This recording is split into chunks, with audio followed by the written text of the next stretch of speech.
During the break, I confirmed what Bob Chapman was saying. I'm glad he pointed it out to me because I can't keep track of everything. 179 sponsors for the bill to audit the private run-for-profit Federal Reserve. Audit it, expose how criminal it is, and then abolish it and get our country back. It is not federal. It is foreign-owned. It is the bankers that have engineered the crisis. And here's our newest T-shirt, our newest In the Fed T-shirt, ladies and gentlemen. Look at that baby. On the front, it says End the Fed, and people say, what's that about? And it says Infowars.com. Above it has the great distressed look, black T-shirt. And on the back, it says, Arrest the Bankers. Arrest the Banksters. I tell you, what a great design from Janae Meadows that does so much of the designing for Infowars.com. There is the new T-shirt available at Infowars.com for folks watching at PrisonPlanet.tv. If you're listening on the radio, you can go over to Infowars.com, click on the banner at the top for all the new T-shirts we've got. Here's one of our other T-shirts. In a world of universal deceit, telling the truth is a revolutionary act, George Orwell, 1948. Okay, we got Tony Gosling with us for 20, 30 minutes or so. Then I'm going to continue with your calls with Tex and Janet and Lance and many others that are holding. And then later at the end of the hour, I'm going to go over this review in the New York Times of the film that I'm in called The New World Order, where they savage me, Luke Rudowski, and others. I'm not covering this New York Times attack because it's about me. It's a window into the disconnect between these establishment lackeys and the real world. They think we're delusional. Just incredible. So that is coming up. But Tony Gosling has Bilderberg.org. He just always has such amazing research information, connections into Bilderberg and others to break down what's happened. But I wanted to have him on today to briefly go over the history of Bilderberg and some of his perspectives on that, and then any info he's got on the 2009 meeting that just ended. Tony, good to have you here with us. Hi, Alex. Thanks for having me on. Good to have you here. Yeah, I was driving in the car and heard you on George Butler's show this weekend, and I interviewed you before, and I thought, man, he really is breaking down the history great and bringing out a lot of things that I didn't even know about. I knew about some of it, but like the submarine delivering Nazis and Prince Bernhard in Canada and all of that, it was just really intriguing, so I wanted to have you on. Yeah. I mean, I think, I'm not sure, Alex, are you and your listeners familiar with the two main characters behind the first Bilderberg meeting?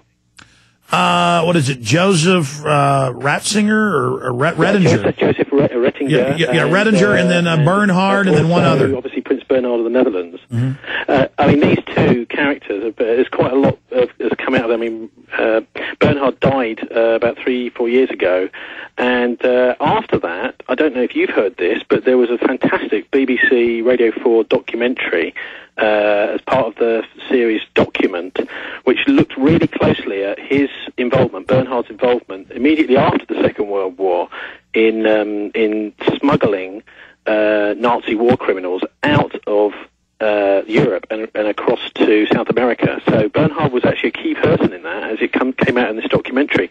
And it's interesting that the BBC have been able to do that after his death, I guess.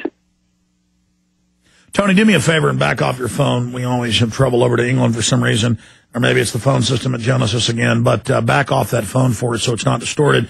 Yes, I was aware of that BBC report, multi-part series. I listened to most of it, and it was just going off Bilderberg's own documents and what's been released by the Royal House. This is not our opinion. And I want you to go through that history for those that may not know it, because you're so good at telling it and have so much research. How does that dovetail with the British and U.S. Army reports about what we already had pieces of, about in the 43, 44, the Nazis knew they were going to lose, so they put their money through the Crumps and others into setting up a European Union through dummy corporations. And then in 54, I see it as kind of the Nazi wealth teaming back up and merging again with the Anglo-American establishment, that coming together, that transatlantic union, so you can't really say Bilderberg is Nazi. It is elitist, but it has that core group of Nazis in it wanting a European Union. Well, that's right. I mean, this is really well put together by this academic, Mike Peters. Now, Professor Mike Peters, he was up at, up until recently, he's just recently retired in the last year or so, working up at Leeds Metropolitan University, the old Polytechnic up there. But he used to run a magazine called Here and Now in the 1990s and late 80s. And because he actually couldn't get the university authorities to publish this paper that he put together about Bilderberg. So what he did is he spiced it up a bit, made it a little bit more readable, and published it in his magazine. And it's called Bilderberg and the Project for European Unification. And it starts out really as a sort of academic pamphlet, but it's really very readable, and it goes into all of the sort of nuts and bolts of the initial meetings that led to people thinking that Bilderberg was going to be necessary. So we're talking about back in 1943, the Council on Foreign Relations, War and Peace study groups over in the States deciding really that there was a need for a Bilderberg-type organization, bringing together real prestigious figures, heads of state, but the whole thing, right from the beginning, was going to be covert. Now, this was working in parallel with things like the Marshall Plan, the Lend-Lease to the British forces during the Second World War, and how that was going to be paid back, and also how Britain and Europe was going to be rebuilt. And this was also tied into the whole European movement, the idea that it was essential to get a political union right across Europe. Now, I don't get involved in Protestants and Catholics fighting. I don't get into this, religious craziness. And this is a radio show, a news program. And I have found that, there's some crowds out there that obsess on Catholics and Catholic intrigue and Catholic secret societies, and everybody's a secret agent of it. And so I, for years thought that was discredited and stupid and silly because some of the proponents of it were so ridiculous. But then, through being attacked, I did actually look at it deeper. And then when I was doing research for Endgame, on the founding of Bilderberg, European Union, all of that, the Nazi connections, the Catholic Church connections, the Treaty of Rome, 57, how they say the European Union will be the new Holy Roman Empire. And I went, wow, that's actually true. And then how Tony Blair is converted to Catholicism so he can be a new EU head, and they denied that, and now they're talking about it. And then all these weird P2 lodges interconnecting, and then Joseph Redinger, and all of that. I mean, there really is something there at the bottom of it. I don't see it quite like that, though, Alex. I mean, what I see is the Catholic Church, almost the Vatican, kind of besieged by all these different organisations. I mean, the idea of Tony Blair knocking on the door and wanting to be their friend is an attempt, I think, to influence what is seen as actually quite. There are elements certainly within the Vatican that are very resistant, I think, to the sort of mass politicization of Europe under one. So you're saying the European Union isn't being pushed strongly by the Catholic Church?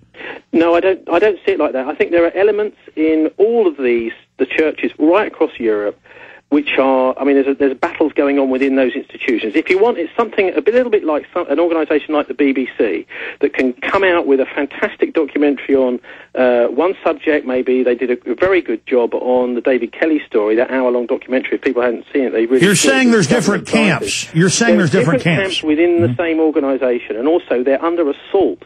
Organised assault from outside, so that there are outside agencies sending, so people to infiltrate these organizations and influence them. Exactly. I just wanted your opinion. And we also noticed that it's only kosher to attack the Catholic Church, and very popular, and there's certainly a lot to attack, but by the mainstream media, that's always questionable as well. I have just seen those. I think there's a good reason for that, actually, and that is that the Protestant Church has traditionally welcomed Freemasons, and lots of the Protestant Church in certainly here in Britain. I mean, I don't know about elsewhere in Scotland as well. It's actually quite normal for Freemasons to be in the church, even though they won't talk about it. Whereas the Catholics have had many edicts. Quite whether they're taking any notice of or not is another thing, but, papal declarations against Freemasonry saying that this, Freemasons cannot be in the church. So I think that's one of the interesting things about this. When I see that, I think, well, hang on a minute, what the Protestants are doing is they're ignoring the beam in their own eye and pointing the finger at the Catholics. But this is, I think, part of the attempts to kind of get these various quite powerful institutions which are in the way of all these New World Order style changes, fighting each other, just as they've been doing, obviously, in... Sure, it's divide and conquer.